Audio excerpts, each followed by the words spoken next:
Hello friends, welcome into the Cowboys Report. I am your host Tom Downey, back again with some more Cowboys rumors and I guess a couple of news items sprinkled in there as well. We'll kick things off though with, of course, some more discussion on one Ezekiel Elliott, who's continuing to have some issues off the field. Now the Cowboys claim that they're not worried about Zeke. Should that be believed?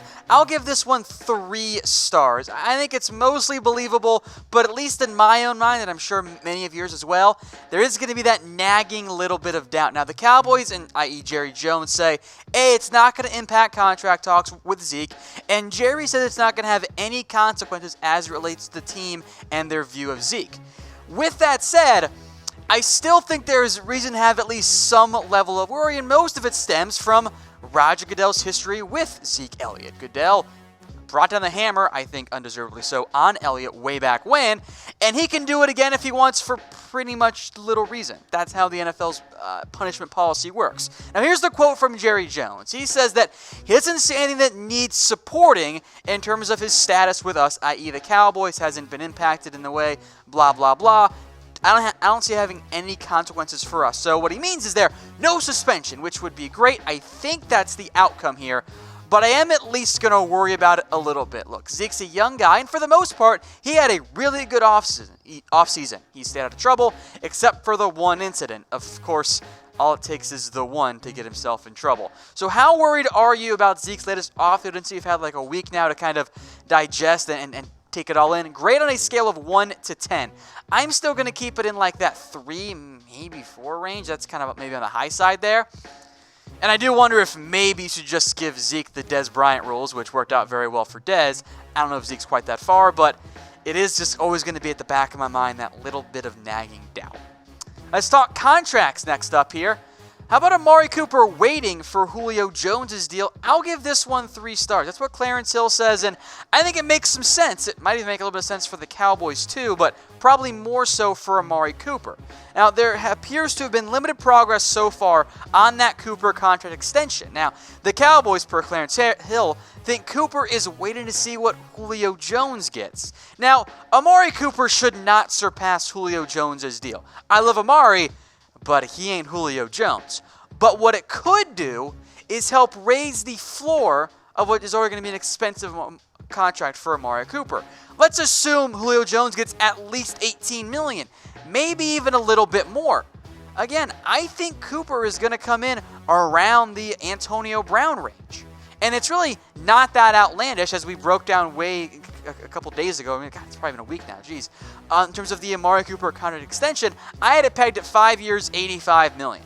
That's a lot of money, but remember, this is how contracts work. The newest guy always gets paid the most. Cooper's still young, and oh, by the way, it's Cooper that has most of the leverage in these negotiations. The Cowboys just gave up a first-round pick for Amari Cooper. The franchise tag for Cooper would likely come in around $17 million. Why would he take less than that? Doesn't make a whole lot of sense for Cooper. So he is able to wait if he wants. If you get him for less than 17, frankly, that's a steal. And in a world where Sammy Watkins makes $16 million per year, yeah, Cooper's probably worth that 17 amount. Let's go to defense now. How about Jourdan Lewis over Anthony Brown? I'll give this one 2 stars. Less of how the Cowboys view it, but it's how I think I would approach it, and how I think many of you would as well. Now, Brian Brada says he would take Lewis over Anthony Brown, and I tend to agree, but I only give it 2 stars because A, that's not how the Cowboys feel, and B, when I crunch the numbers, which we'll get to here in a second, I was kind of surprised by them. Now, Lewis, of course, is stuck behind Anthony Brown, but Byron Jones, who's banged up right now with that hip injury, now participating in the early portion of the offseason / preseason OTA camp, whatever you want to call this awkward phase of the NFL schedule. It means more reps for Jourdan Lewis. Now, I have long been on the you should make Jourdan Lewis nickel cornerback, and I still remain on the #FreeJordan bandwagon, which might not ever happen with the way Chris Richard likes his cornerbacks. Lewis just doesn't quite fit the Richard mold, which isn't bad, but that leaves him stuck behind Anthony Brown as that nickel cornerback. Cowboys drafted Mike Jackson as well.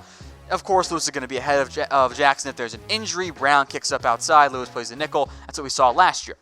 But I went and looked at the numbers over the past 2 years between Anthony Brown and Jourdan Lewis. Now, I will make note, there is an over 400 snap difference between Lewis and Brown. Brown's, of course, played more. So I did try to do more of an average thing here. Of course, completion percentage, that's easy to average out. That doesn't need more snaps. So it's just a bigger sample size for Brown. We'll leave this up for a little bit here because there is a lot to break down. Very similar completion percentage allowed. It's about 62%. That's fine in the NFL. Yards per cover snap. These are just overall coverage snaps there. A little bit higher for Jourdan Lewis, but not by very much. Then to get a more balanced figure for touchdowns allowed, interceptions generated, and pass breakups, I did base it on 100 cover snaps. So it is kind of evened out for those two, just more volume for Anthony Brown. Same amount of touchdowns allowed, about 1 every 100 cover snaps.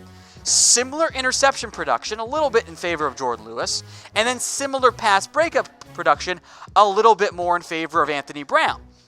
I will be honest, before I crunched these numbers, I thought it was going to favor Jourdan Lewis more. I think it's pretty even. I'm a little bit pleasantly surprised with that. Now, I've never been an anti-Anthony Brown player.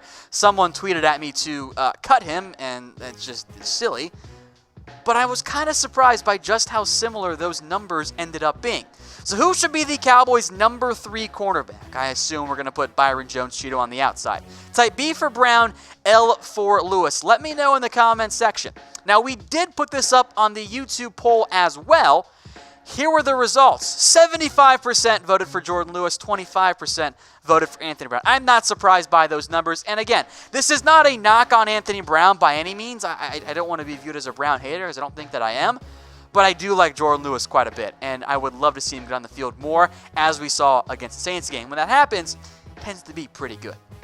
Let's talk more battles here. That's going to be the main focus, I think, for the next couple of weeks for the Cowboys, and months, really. Is there an open battle for the backup quarterback job? 4 stars on this one comes to us from John Kidna. Kind of a no-brainer, right? But I did want to make note because Mike White, as we reported, had the 1 day of second-team reps in the first phase of OTAs. But don't forget, Cooper Rush, as I kind of said was probably going to be the case, took the second-team reps for the other 2 days. And you know what? They're going to rotate. That's what you do when you have an open battle for a backup role. Now, John Kidna said he's giving both quarterbacks a clean slate, and I think that makes a lot of sense.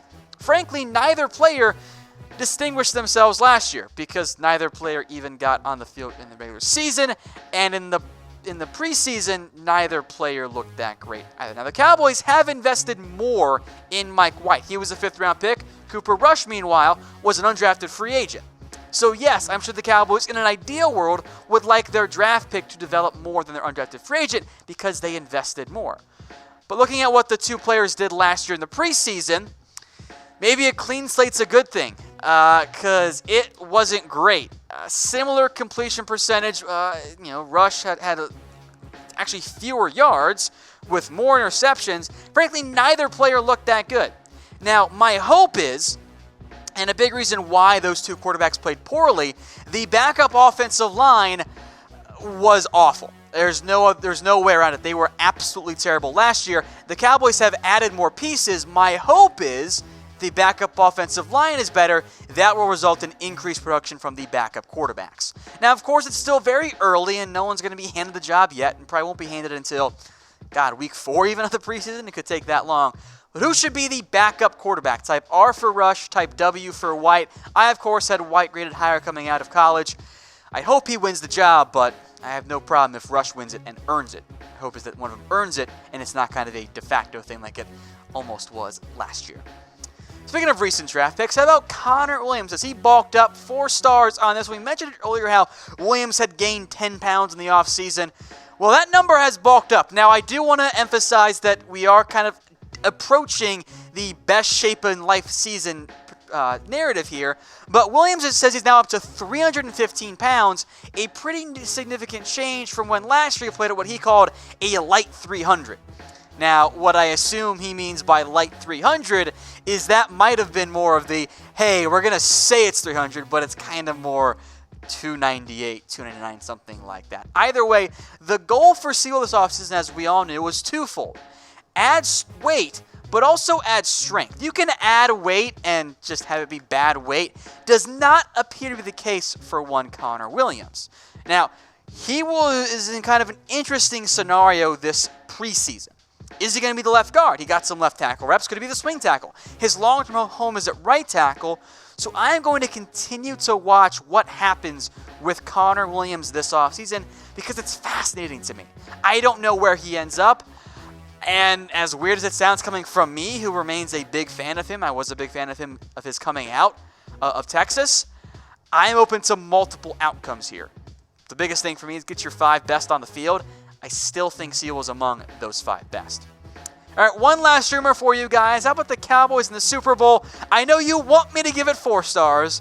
I'm only going to give it 2 for now, and it does make some sense, right? So Jeff Schwartz, who is now an NFL analyst, former offensive lineman, actually picked Dallas to make it to the Super Bowl, which I am always pleasantly surprised by. Now, he did have one big if in this part, and I think it's a reasonable and fair if, too. That is if Dak Prescott takes the next step. Now, as I've said before, to take that next step, you need better coaching, and that mainly going to fall on the shoulders of Kellen Moore this offseason. But the expectations are certainly to make a run this year, and I think there's a decent chance we get that outcome. Now, I don't know if that actually ends up happening, of course, but that's going to be the goal there for the Dallas Cowboys. The biggest issue for Dallas is the schedule. The schedule is not easy by any means. That's a big enough red flag for me. Now, of course, things open up, I think, relatively well. Week 1, they play the New York Giants. Week 2, they have the Washington Redskins. And then it's the Saints, and it gets a little bit easier beyond that point. So I think that's a key thing there for the Dallas Cowboys. Again, the Saints game, not going to be easy by any means either.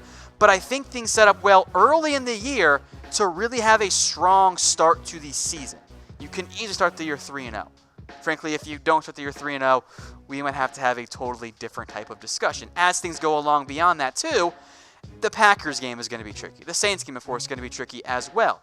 But they play the Jets in Week 6, the Eagles in Week 7, the Giants in Week 9.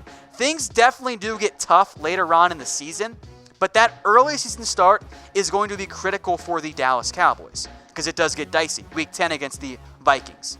Lions, I feel good about, but then at the Patriots, the Bills, I feel good about. Rams, Eagles, Bears, all down the stretch. So you could have a scenario where the Cowboys actually end up kind of backing into the playoffs, where they start the year really hot with 7 wins, 7-1, 7-2, something like that, and then win maybe 3 games down the stretch. That's very plausible. But if it does, it's going to be the narrative, have the Cowboys backed into the playoffs, and that's never a good thing in terms of momentum entering the postseason. So I do think the Cowboys have the ability, but it's not a sure thing by any means either. So I want to hear from you guys, though. Type C for me in the comments section if you believe in this year's Cowboys team. Now, my hope is I see 40 comments that are just straight C. And, of course, if you pay attention and watch the entire video, well, then we'll know. So type C in the comments section, folks, if you believe in this year's Cowboys team. Hey, Cowboys fans, thanks for watching the Cowboys Report. If you haven't already, click right here to subscribe to our channel for all the best Cowboys coverage on the internet. That's news, rumors, highlights, mailbags, film studies, and a whole lot more. And I'm making your lives a little bit easier as well with the next Cowboys Report video right here.